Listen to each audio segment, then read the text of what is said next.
Hey! Police officer, open the door. It's the grass. It's the fuzz. Who got down? What are we gonna do? Watch it. Whoa! Man, let's play.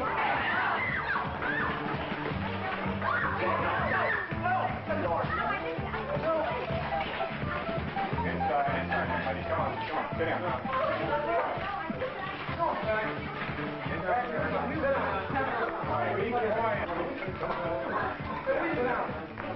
Everybody remain seated where you are. Hey, man, are you putting me on? You mean I can say anything I want to put on this film? Yeah. Then why isn't alcohol made illegal? Flowers and grass. Like juice freak shit. Hang-ons and cirrhosis in the liver. Besides, grass doesn't have it for me like alcohol is. Besides, that cigarette's a much worse than Right, man, that's Don't worry, right. I got That's right, man. Fuck. You tell him. Hey, quit pushing. Guys, Everybody knows that weed is an addiction. You can blow as much as you want. And quit any time you want. There's nothing wrong with blowing grass. Yeah. 1,000 times, and you'll never go to harder drugs. Don't take any films of me. You're not going to use them anyway. Well, speak your mind, then. Okay, I will. No one has the right to tell me what I can do with my own body, what I can eat, drink, or smoke. This is a free country, and no one has the right to take away my constitutional rights. I didn't do anything. I didn't do anything. I think it's terrible that the American people have accepted a law that makes smoking a harmless weed illegal. Marijuana is legal all over the world. There's no question about it. Marijuana should be made legal. Now! Now! Make marijuana legal! Make marijuana legal! Make marijuana legal! I told adults anyway. What's the matter? I'm feeling good. Make marijuana legal. Make marijuana legal. Good, bad, right, wrong. That's not where it's at in this film. Right, wrong, good, bad. Those are things for you to decide. Too many people have already decided for themselves, and you, whether grass is good or bad. What's most important is what you think. So without any preaching from this film, let's examine the facts and only the facts. There are too many false impressions and prejudices to do it any other way. Okay, then why isn't alcohol made illegal? It's a lot worse than grass. Like take juice freaks, man, they get hangovers and cirrhosis of the liver. Besides, grass isn't habit forming like alcohol. Right. The facts are, if you drink enough, alcohol will give you hangovers, cirrhosis of the liver, and what's more, it can even kill you. If you are a certain emotional and psychological type, you may become dependent both physically and emotionally and will join the 5 to 6 million known alcoholics in the United States. Now, what are the facts about marijuana? What do doctors and psychiatrists have to say about which is worse for you physically and emotionally, alcohol or marijuana? The facts are, at this time, there are no known damaging physical effects from the use of marijuana. But, unlike alcohol, when you take too much at one time, you don't pass out. You more than likely run the risk of an unpredictable and unpleasant bummer.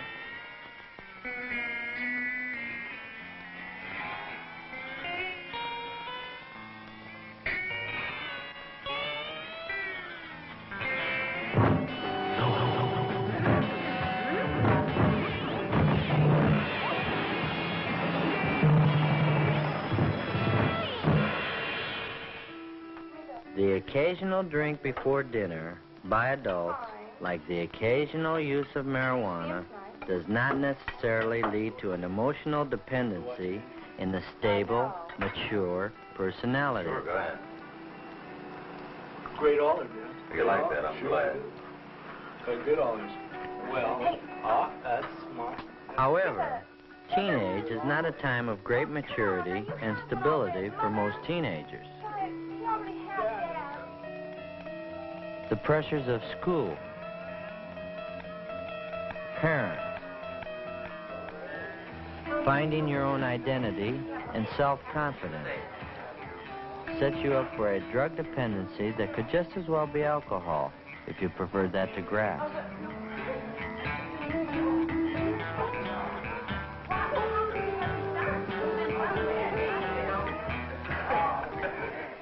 Some adults are not mature or strong enough to stand the pressures of their daily lives.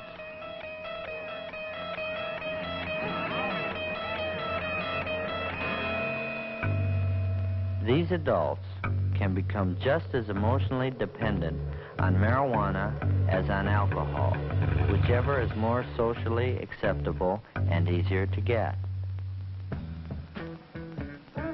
Even when the alcoholic is physically withdrawn from his body's need for alcohol, he always goes back to it until he learns how to handle his problems.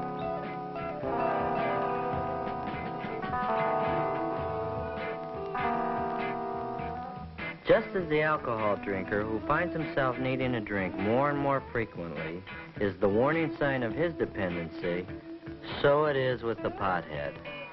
The more he needs the escape from reality or the pleasure of marijuana, the more he is becoming emotionally dependent, exactly as the square and unhip alcoholic adult does. Do two wrongs ever make one right? Cigarettes are much worse than pot. Man, no one ever got cancer, man. That's right. It's a fact. No one ever got cancer from pot. But it's also a fact that no one ever dropped out of school because they were hung up on tobacco. And no one who just finished smoking a cigarette ever forgot she was driving a car as she tripped out on the beauty of a back road nature trip.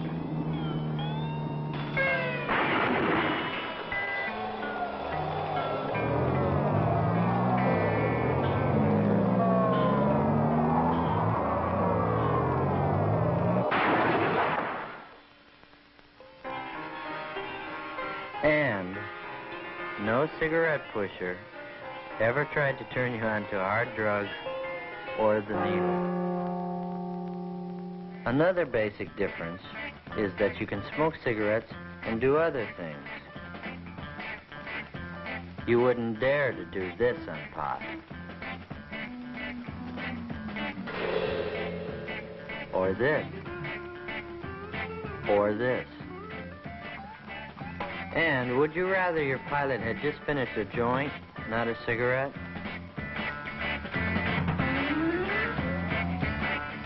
Or your surgeon operating on your heart? Your attorney pleading your case? Your sergeant? Your dentist? Your flight leader? Your team center? Your LSO?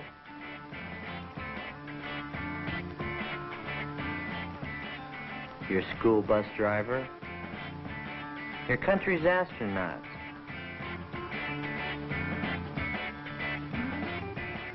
Or even the guy who is just changing your front tire? Would you rather he was smoking a cigarette or a joint? However, neither your government nor any responsible person recommends smoking. So, 2 or 3 wrongs don't make one right either. Everybody knows that weed is addictive. You can blow as much as you want. Oh, I'm here. And quit any time you want. Blow as much grass as you like, and your body won't need it? Right. You can quit any time you like? Not true for everybody. And that's the problem. The World Health Organization of the United Nations, with its leading medical and psychiatric experts from over 100 member nations, has this to say about marijuana being habit-forming without one dissenting vote.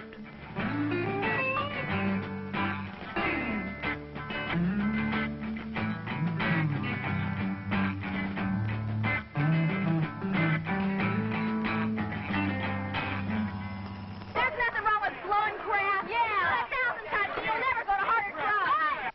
That may be true for the great majority who smoke pot, but it's not true for the many thousands who have gone on to acid, amphetamines, barbiturates, and end up on heroin.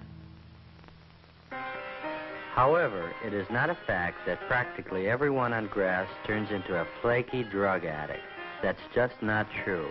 Every informed person knows this. What is true may be discovered in this Narcotics Rehabilitation Center in some of the group therapy sessions, where we will learn what former drug addicts have to say about marijuana turning them onto hard drugs. How many of you started on pot before you started heroin?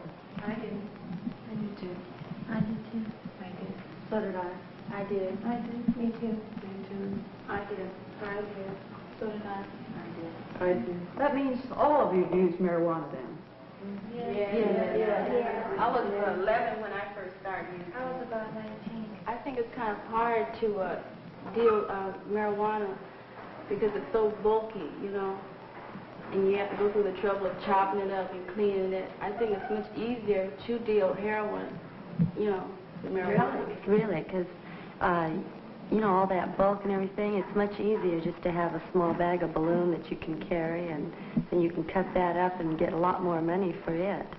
You know, and all the trouble you have to go through with it, you know, like cutting it up, especially if you get a kilo, you know, you have to cut it up, then you have to clean it, you know, and then you have to roll it and box it, you know, and can it. You know, it's just a big, really big hassle behind it, you know. That's why I think the dealers go on to dealing heroin and then get us to buying heroin.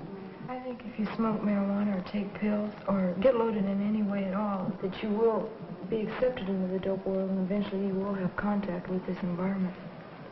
I definitely think that if you get loaded on marijuana, you are subjected to the environment and it does become readily available to you. That's the way it is, man. You know, when you're around a crowd and you're all smoking weed and then they start using some other drug and you go right ahead along with them and you end up using it and get higher. And then the weed isn't good enough anymore. And then you turn on to heroin, too.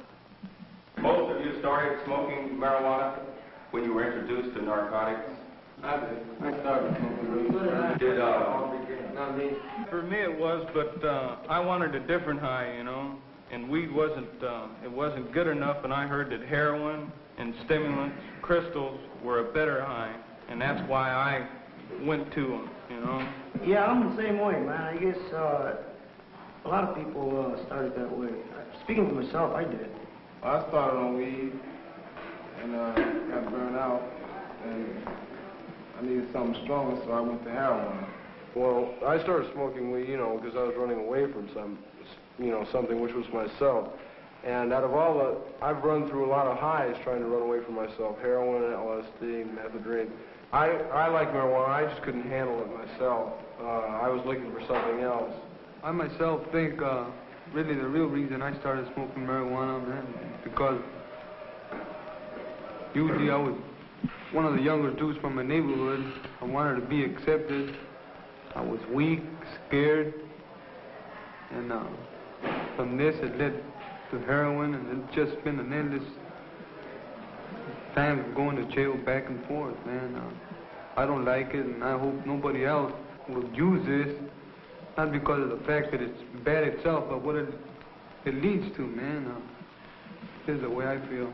Well, I can only speak for myself, but I imagine some of the other dudes in here feel the same way I do about it, that some people are addictive prone to it. I mean, like myself, I can't handle it because, I mean, this is just the way I am. I use it for an escape. I did it before I came in here. I hope when I go out that I've changed, in which I feel that I have, but I'm a small minority of people that we can't handle anything, you know. Like my alcohol, I can't handle that. I couldn't handle heroin. I mean, weed because I needed something stronger to escape or anything else like that. And there's more people like me that I feel, you know. And I imagine some of the other dudes in here could go along with that. Couldn't handle liquor either. No. Yeah, it's a personality thing where there's a lot of people that can go out there. These are the files of the Research and Statistics Office of this Narcotics Rehabilitation Center. It's like out of 100 drawers, 95 of them are filled with file folders of people who have started on marijuana. The rest started on glue, pills, alcohol, and a few on heroin itself.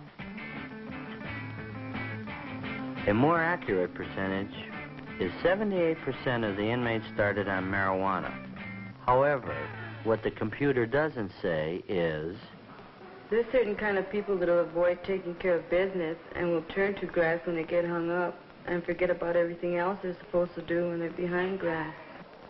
Marijuana doesn't, it's not addictive, but by using it, you don't do the things that you should do. For instance, like in school, you try to do the things that you have to do in school, but your mind is,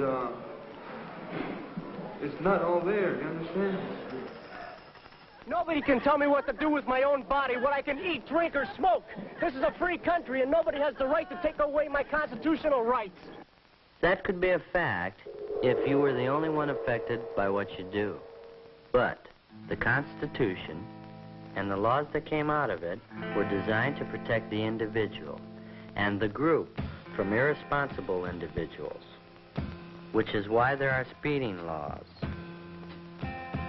building safety laws, pure food laws, pure drug laws, laws to protect your money, laws to protect children, laws to protect the aged, and even a law to protect you from taking your own life.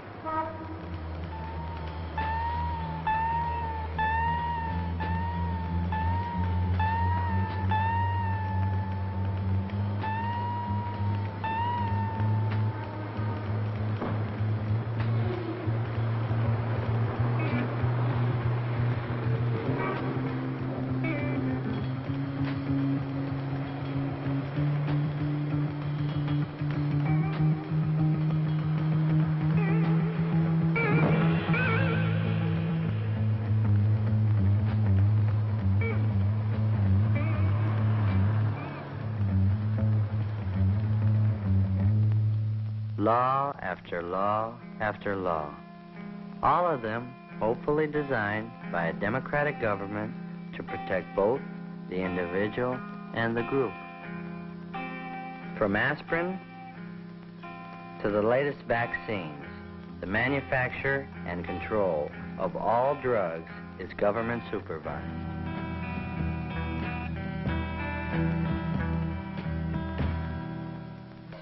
Would you really want it any other way? Like without government supervision?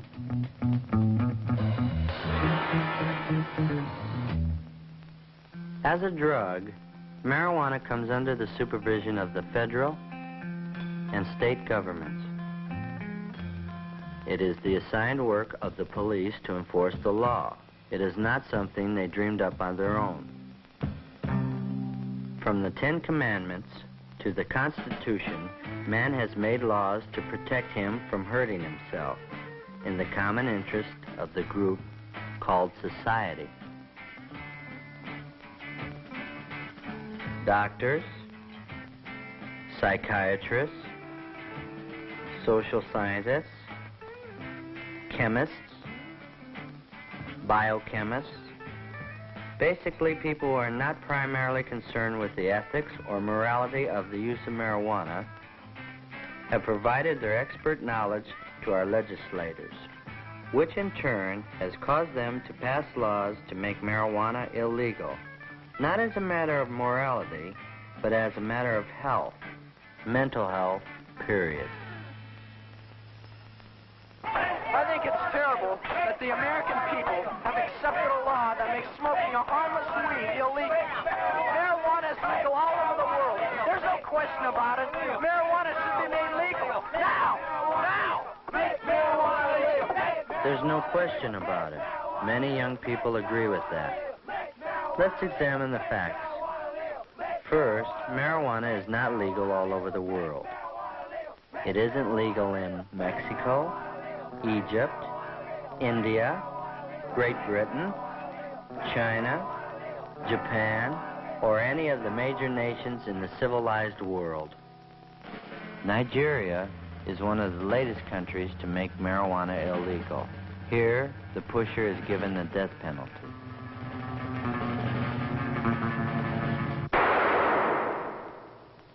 Though each year more and more teenagers commit crimes while up on grass, this is not the major problem.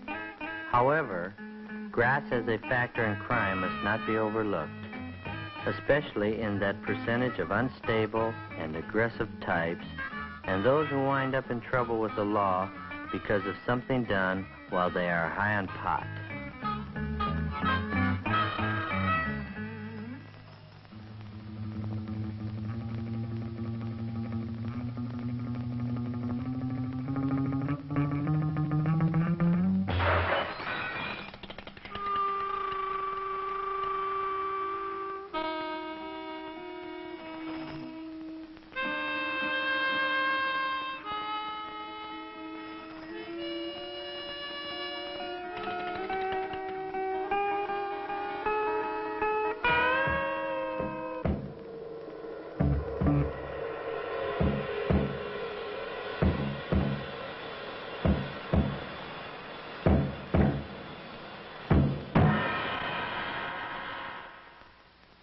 Too many average and decent teenagers smoke pot without committing crimes, except for the illegality of the sale, possession, or the use of it. So, why not make it legal? Why not bring it out in the open and make it legal in America? It's just that there are too many unstable people in America who would become emotionally dependent on marijuana and end up as non-functioning weed heads.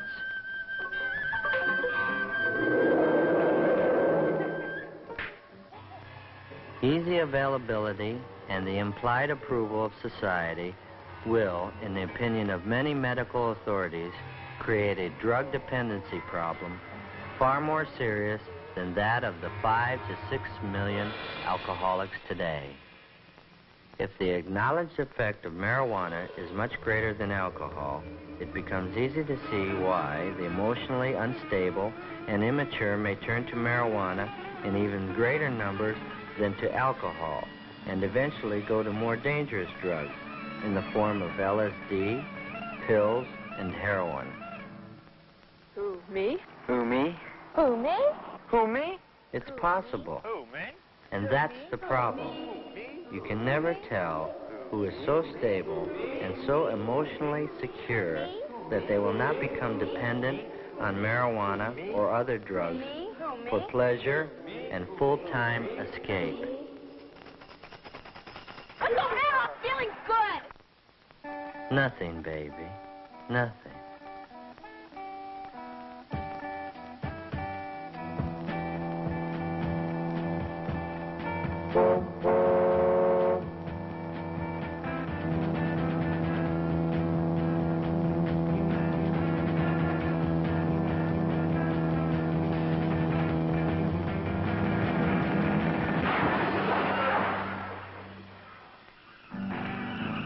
Years ago, only the criminal and socially deprived blew grass or used heroin.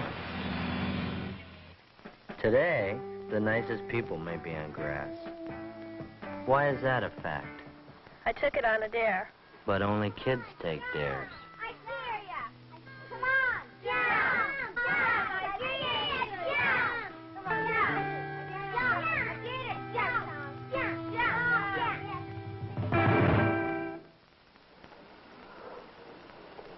Man, everybody blows pot. But everybody doesn't blow. I don't want it, man. I don't want it. Take a hit. No, I don't want it. I don't want it. No. Take a drag. It won't hurt you. Come on. You got The first sign of character and emotional weakness is when you do things just because others are doing them. When I'm high, it enhances my creativity. This is the same subject matter and painter for both paintings. One was painted before going up on weed, and the other while high on weed. Can you see any significant creative difference? When I'm high, it enhances my creativity. The artist thinks he's being more creative, but do you see it in his work? To some extent, the very inhibited person may feel a greater freedom to be creative, but this doesn't mean he will have the necessary talent to be so. It really makes me understand myself. If you don't understand yourself when you're down, then there's no logical or scientifically accepted reason that you will when you're high. Besides, while you're up on grass, you may tell yourself only what you want to know, if you are lucky enough not to be on a bad trip and discover a frightening thing about yourself at that time.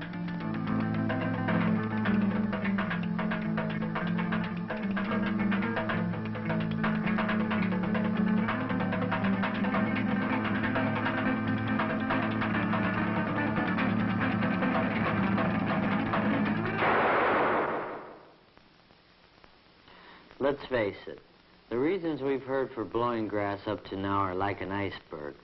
What about the underlying reasons that are like the 90% of the iceberg you never see?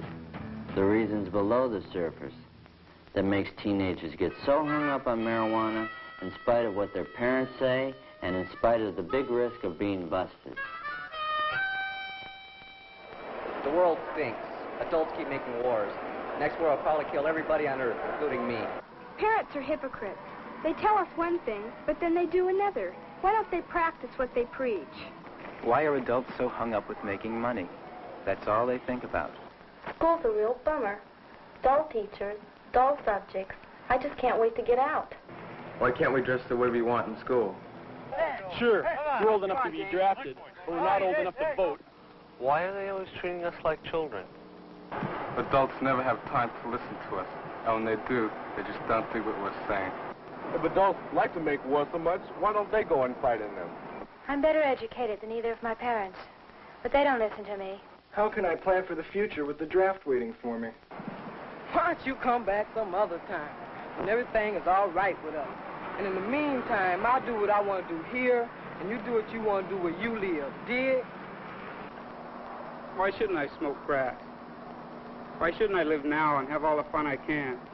If I don't get killed in the war or by the big bomb, all I can look forward to is making money like my father, and I know he isn't happy. You know, sometimes I think it's like a war. Everyone over 30 is the enemy. Over 30? Over 25. Obviously, these are things that bug a lot of the young people. But this time, rather than hear from the establishment, who run newspapers, radio, television, book and magazine publishing companies, political parties, and schools, let's hear from those other teenagers who aren't smoking pot. Not all teenagers are on grass. I'm not, and my close friends aren't. Every time someone wants to turn me on to pot, they tell me I'll discover myself. Well, I don't need that kind of crutch. Besides, I've never seen any potheads come up with any kinds of answers that help them cope with the kind of problems they have, or I have. I think the teenagers of today are very idealistic, but we don't have definite ways of showing it. We're not old enough to vote, and older people are always telling us what to do. You can't blame us too much for fighting back. But I don't think taking drugs is fighting back. The most you can say for it is it's a sign of rebellion. But what we rebel about isn't changed one bit by getting high on marijuana, because when you come back down, nothing's changed. I think that parents have done the best they can. You can't expect them to know all the answers. Lots of us have had a better education than they have, but that doesn't prevent us from profiting from their experience. I think you've got to be real immature to get hung up on pot.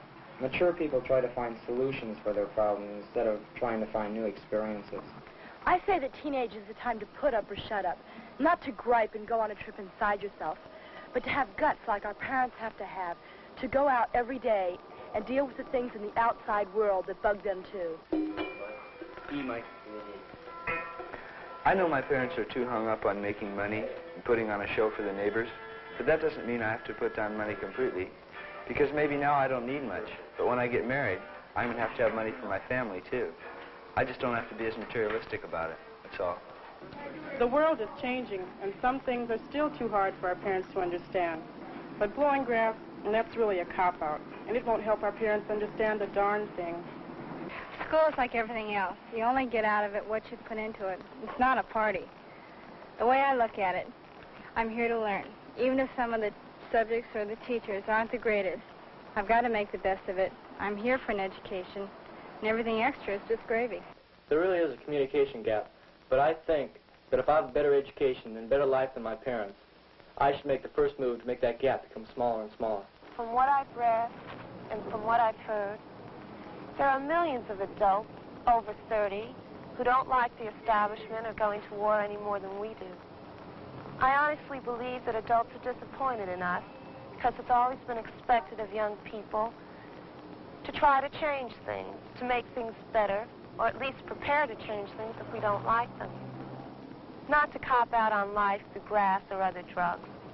No, not for me. I'm more interested in dropping into the world I live in than turning on, tuning in, and dropping out.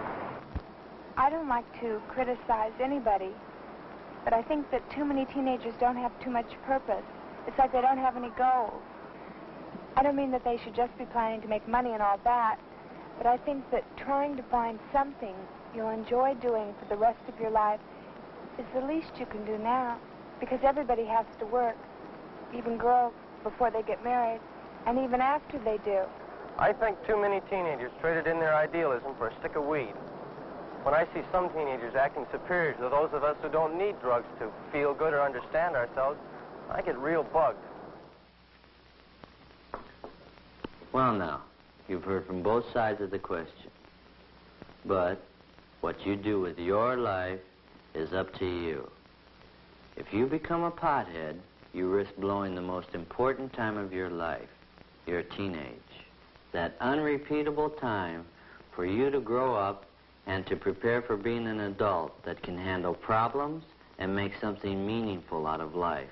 Or you have the choice to have the courage to see and deal with the world for what it really is. Far, far from perfect, but for you and for me, the only one there is. While it's true that some of you will actually go to the moon and perhaps other planets, it's also true that in a few short years, this world will be your establishment, and you will be the establishment. And what you do or don't do about it will be your scene. You're the generation with the brain power and the opportunity to do more for the human needs of this world than any other generation in history. Let's hope that your teenage children don't have too much criticism about what you did or didn't do because you were on pot.